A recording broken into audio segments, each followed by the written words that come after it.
대학 졸업을 한 달 앞둔 22살의 김승현 군, 공부 잘하고 대인관계 좋고 대학교에선 과 학생 회장까지 맡으며 자신의 힘든 얘기보다는 늘 웃고 남을 웃기게 해주려는 밝고 건강한 모습 때문인지 그의 친구들은 이런 승현 군을 가리켜 열심히 사는 모습이 제일 멋있다라고 입을 모읍니다. 고3 시절 수능을 몇 개월 안 남겨두고 어머니가 혈액암 진단을 받자 방과 후 매일같이 병원에 들러 간병에 힘썼으며 결국 어머니가 돌아가시자 끝까지 빈소를 지키며 당시 중학생이던 남동생을 위로했더랬습니다. 그때가 수능 3일 전. 뜬 눈으로 밤을 지새며 잠도 제대로 잘 수 없었지만 그는 무사히 수능을 치렀고 서울에 있는 꿈꾸던 대학에 합격했습니다. 그 후 일관계로 외국에 나가 있는 아버지를 대신해 입학 때부터 과외를 하며 학비와 생활비를 벌었고 아르바이트를 하면서도 동생을 살뜰히 챙겨주는 실질적인 가장이었습니다. 그렇게 하루하루 성실히 살아가던 지난 7월 21일 그는 조금이라도 생활비를 절약하고자 저렴한 원룸을 찾기 위해 부동산에 방문했습니다. 그리고 잠시 뒤 다른 부동산에 전화하기 위해 밖으로 나온 그 순간 이것이 그의 마지막이 되고 말았습니다. 느닷없이 날아드는 흉기에 목, 얼굴, 팔 등을 13회 찔리면서 끝내 숨지고 말았는데요. 그가 바로 뉴스에 연일 보도되고 있는 신림동 흉기 사건의 유일한 사망자입니다. 그런데 이 황망하고도 끔찍한 사건을 슬퍼하는 애도의 눈물이 채 마르기도 전에 아시다시피 8월 3일 서현역에서는 흉기 난동 사건이 있었고요. 같은 날 군산의 한 PC방에서도 흉기 사건이, 그 다음날 대전 고등학교에서는 졸업생이 학교로 찾아와 선생님에게 흉기를 휘둘렀고요. 고속터미널에서는 시카를 2자루 소지한 한 남성이 체포되는 일이 있었더랬습니다. 도무지 믿을 수 없는, 아니 보고도 믿기 힘든 대한민국의 참담한 현실 앞에서 제가 무슨 말씀을 드릴 수 있을지 저도 잘 모르겠습니다. 이것은 과거 세월호와 이태원 참사, 그리고 불과 며칠 전에 오송 지하차도 사건을 접할 때 와닿았던 느낌과는 사뭇 다릅니다. 그저 바라기는 현재 새만금에서 열리는 세계 스카우트 잼버리 대회에 170여 개국 4만 3천여 명의 청소년과 지도자들이 제발 무사히 집으로 고국으로 돌아갈 수 있도록 기도하면 좋겠습니다. 집에서 가족들이 얼마나 애를 태우고 계실까요? 이런 조직적이고 정부 차원에서 일어나는 참사와 인재를 볼 때는 가슴이 답답하고 먹먹하면서도 죄송합니다. 무능한 정부와 책임전가에 바쁜 지도자들에게 화가 나고 분노가 치솟는데 반해 이번 흉기 사건과 같은 지극히 사적이고 개인적인 차원에서 일어나는 범죄를 볼 때는 겉으로는 화려해 보이지만 속으로는 썩을 대로 썩어있는 대한민국 사회의 민낯과 함께 잘 살아보겠다고 애를 쓰면 쓸수록 더욱더 하나님을 떠나서 잘 살래야 잘 살 수 없는 이 구조적인 죄악의 모순성 때문에 너무나도 울분이 터지고 속이 상해서 어찌할지를 잘 모르겠습니다. 범죄 심리학자나 프로파일러들은 묻지마 살인이나 흉기 난동 사건이 세상을 향한 적개심의 표출이라고들 말합니다. 개인적인 일탈과 범죄 그 이상으로 세상을 향한 분노와 공격이 폭력과 살인의 형태로 번져가고 있다는 것이죠. 그래서 모방범죄에 예의주시하고 있잖아요. 즉 이들은 세상살이 참 억울하다고 생각한다는 것입니다. 어린 시절 돌봄을 받지 못했고 불우하게 지냈으며 부모에게 사랑받지 못하고 되는 일 없이 불행하고 그런데 남들은 잘만 살고 행복해 보이고 그래서 나는 피해자고 억울하며 세상이 원망스럽다는 것입니다. 이게 너무나 억울하고 참을 수가 없으니까 남들도 너희들도 똑같이 당해봐야 한다는 것입니다. 억울함이란 아무 잘못 없이 꾸중을 듣거나 벌을 받거나 하여 분하고 답답한 상태를 가리킵니다. 사실 말이야 바른 말이지 이 세상에 억울하지 않은 사람이 어디 있을까요? 과연 억울함을 당해보지 않은 사람이 존재하기는 할까요? 저희 딸이 고개를 드네요. 10살인데 억울함이 있군요. 그러나 다른 한편으로 억울하다의 본래 의미를 알고 나면 이 억울함이 아무 때나 아무렇게나 가져다 쓸 수 있는 말이 아님을 알게 됩니다. 1961년 이승편 국어 대사전에서는 이 억울함을 가리켜 억제를 받아 답답함과 함께 애먼일을 당해서 원통의 가슴이 답답함이라고 풀이합니다. 그러니까 기분 조금 상한 건 억울한 게 아닙니다. 듣기 싫은 소리 조금 들은 건 억울한 게 아닙니다. 어느 정도 해봤는데 되는 일 없이 안 풀리는 건 억울한 게 아니라는 겁니다. 억압을 받고 억제를 당하고 엉뚱한 일, 애매한 일, 전혀 예상 밖의 애먼 일을 당해봐야 억울한 것입니다. 저는 그런 사람을 한 명 알고 있습니다. 그는 어린 시절 불우한 환경에서 자랐습니다. 일찌감치 어머니의 죽음을 경험했고요. 아버지는 당시 유명한 사기꾼으로 할아버지도 속이고 큰아버지도 속이고 외삼촌도 속이며 이곳저곳으로 옮겨 다니기 바빴더랬습니다. 아버지가 결혼을 4번이나 하면서 배다른 형제가 많이 생겼는데요.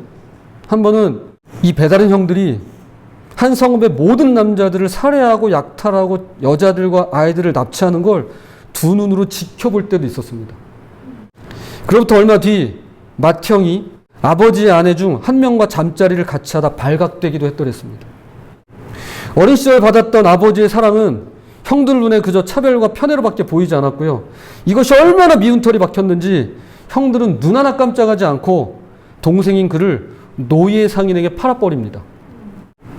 이게 무슨 질 나쁜 농담이나 도를 넘어선 장난도 아니고 그래도 가족인데 형들에게 배신당하고 인신매매를 당했으니 그의 억울함이 얼마나 컸겠습니까?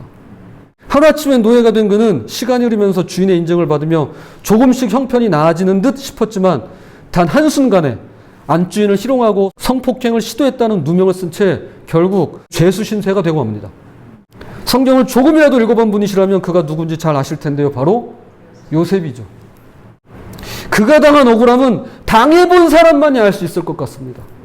그의 인생은 하루아침에 노예로 그리고 죄수로 시간이 흐를수록 더 복잡해지고 꼬여가기만 했습니다. 이렇게 요셉은 누구보다도 원통하고 비참하며 세상 억울한 인생을 살아야만 했더랬습니다. 그런데 아이러니하게도요, 이 요셉보다 더 억울해하는 사람들이 그 당시에 있었습니다. 그들은 요셉의 배다른 형들이었습니다. 이것이 바로 오늘 본문입니다. 이 세상 가장 억울해 보이는 요셉보다 내가 더 억울해!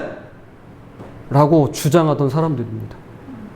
성경은 이들이 누구인가를 말해줍니다.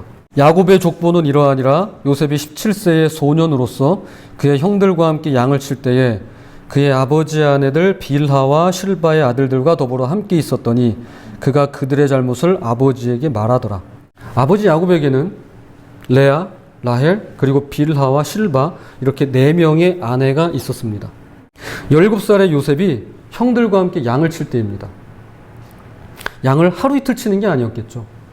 여기서 형들이란 구체적으로 10명의 형들 중 5째부터 8째 형인 단, 납달리, 갓, 아셀 이 4명을 말합니다. 요셉은 이들의 잘못을 아버지에게 일렀답니다. 상식적으로 17살의 청소년이, 오늘날에는 청소년이지만 그 당시에는 이미 다 성장한 성인이나 마찬가지였습니다. 집안일을 다 했을 테니까요. 허드렛 일을 다 했을 테니까요. 자, 그러면 이 일렀다는 게 그저 3, 4살짜리가 고자질을 하는 게 아닌 겁니다.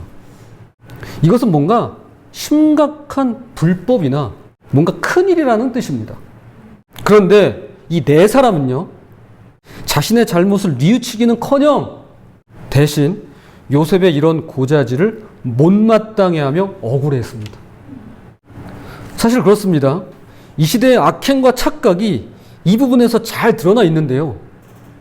우리는 들키지만 않으면 된다라고 하는 시대를 살아가고 있습니다. 들키지만 않으면 된다. 나쁜 짓을 하고 불법을 저지르고 악한 짓을 해도 걸리지만 않고 들키지만 않으면 괜찮다라고 생각하는 것입니다. 그러나 이게 과연 옳은 일일까요? 엄밀히 말씀드리자면 들키지만 않으면 되는 게 아니라 애초에 들킬 일을 만들지 말아야 하는 것이죠. 들키지 않을 게 아니라 들킬 일을 만들지 말아야 하는 것입니다. 그런데 들키지만 않으면 된다고 생각하니까 나중에 발각이 되면 이게 그렇게 원통하고 억울해지는 것입니다. 왜냐하면 남들은 안 들키고 잘만 사는 것 같은데 나만 운 나쁘게 걸렸으니 억울해지는 것이죠. 또한 아버지 야곱의 차별과 편애도 이들의 억울함을 더했습니다. 요셉은 노년에 얻은 아들이므로 이스라엘이 여러 아들들보다 그를 더 사랑함으로 그를 위하여 채색옷을 지었더니. 야곱은 가장 사랑하는 아내 라헬을 잃은 뒤 그녀가 낳은 요셉을 극진히 사랑했습니다. 너무 과하다 싶을 정도로 편애를 했는데요. 요셉을 위해 직접 제작한 핸드메이드 채색옷이 바로 그것을 말해주는 것입니다.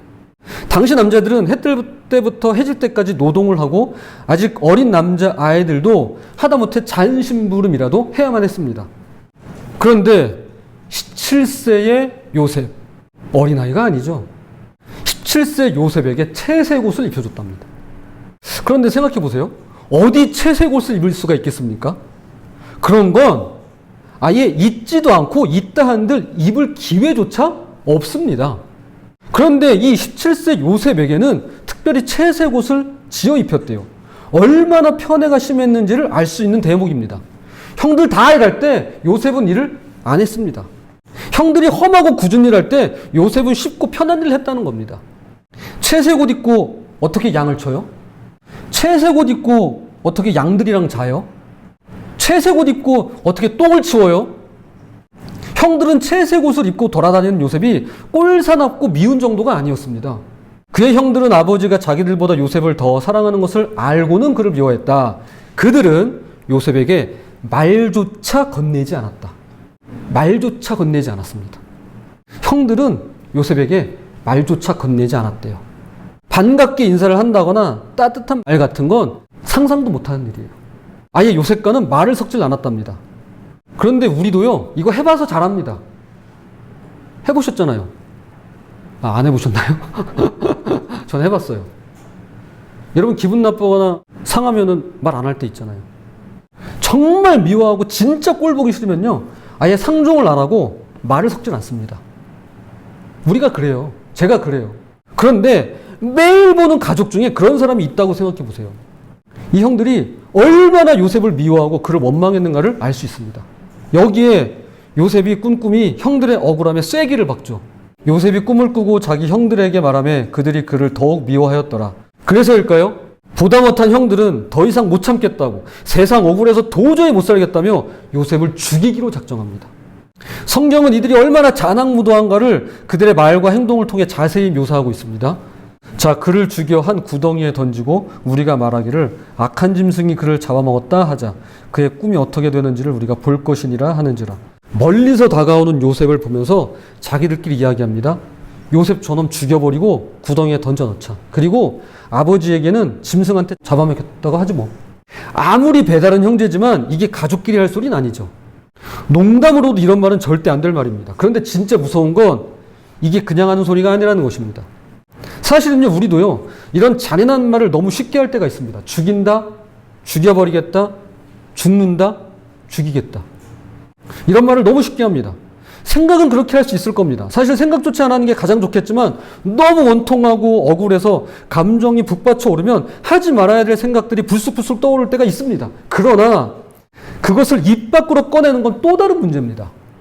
자칫 몸이 앞서고 행동으로 옮겨질 수 있기 때문에 언제 어느 때라도 내 입을 조심하고 내 말을 삼가해야만 하는 것입니다. 말이라고 다 말이 아니죠. 해야 할 말이 있고 하지 말아야 할 말이 있는 법입니다. 지금 요셉의 형들은 마음속으로 이미 요셉을 몇 번이나 죽였으며 이제는 혀와 말로 살해하고 있는 것입니다. 그런데 말입니다.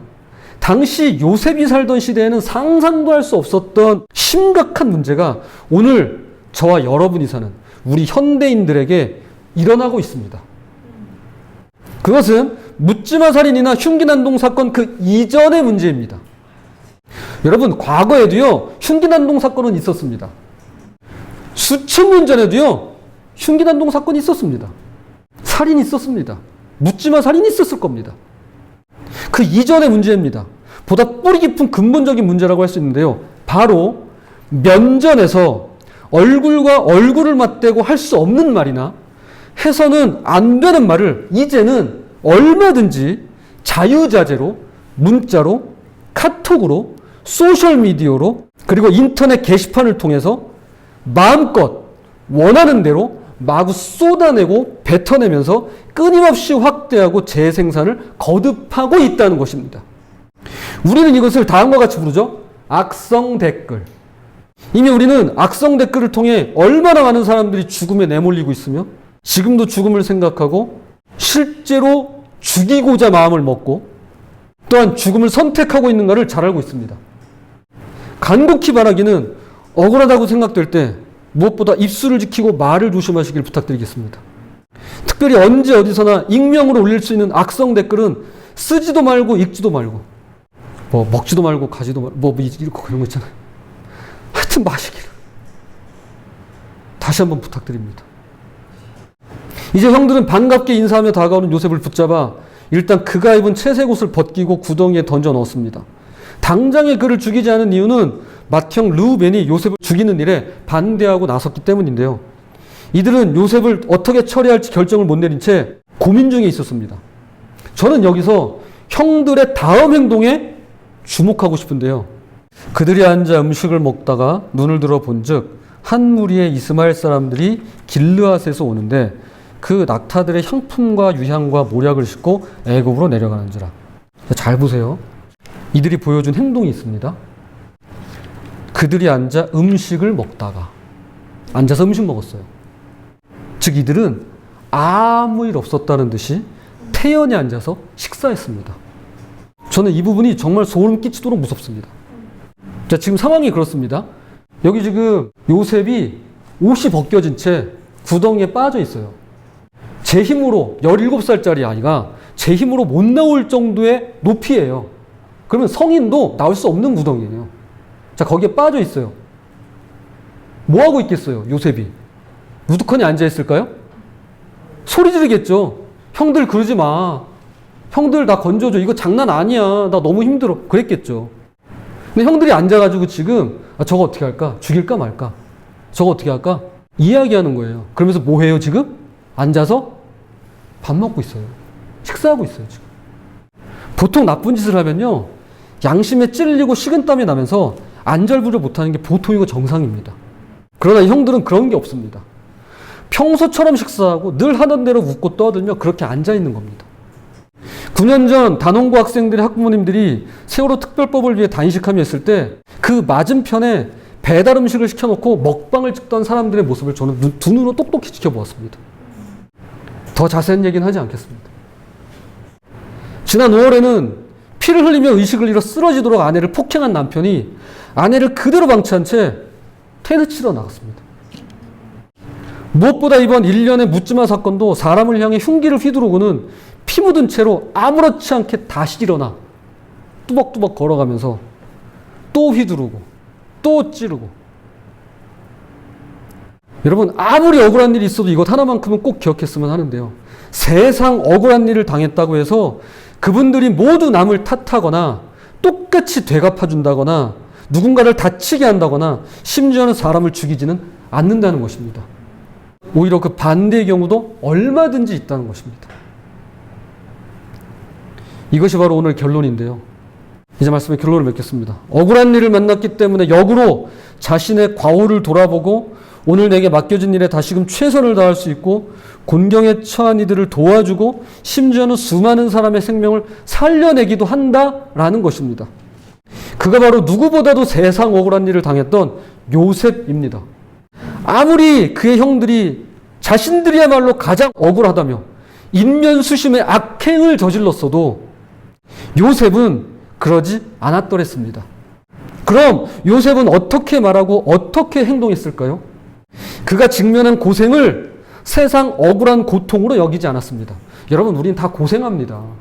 이걸 고통으로 여기지 않는 것입니다. 세상이 나에게 주는 억울한 고통으로 받아들이지 않는 것입니다. 그러면 요셉은 어떻게 받아들였나요? 주님 주시는, 주님 허락한 고난으로 받아들인 것입니다. 그래, 이 정도는 내가 감당할 수 있지.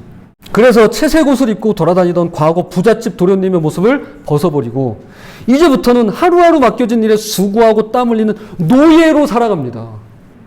요셉은 그렇게 자신이 누렸던 금쪽이의 길에서 이제는 억지로 맡겨지고 내던져진, 내동쟁이 쳐진 노예의 길을 기꺼이 걸어갑니다. 그러면서도 결코 놓치지 않고 잃어버리지 않고 소홀히 하지 않았던 것이 하나 있었는데요. 여호와께서 요셉과 함께 하심으로 그가 형통한 자가 되어 그의 주인 애굽 사람의 집에 있으니, 그것은 바로 요셉이 하나님께서 늘 자기와 함께 하심을 믿었다는 사실입니다. 어떤 처지와 상황에서도 그는 이 진리를 벗어나거나 잊지 않았습니다. 상황은 벗어나게 만들었어요.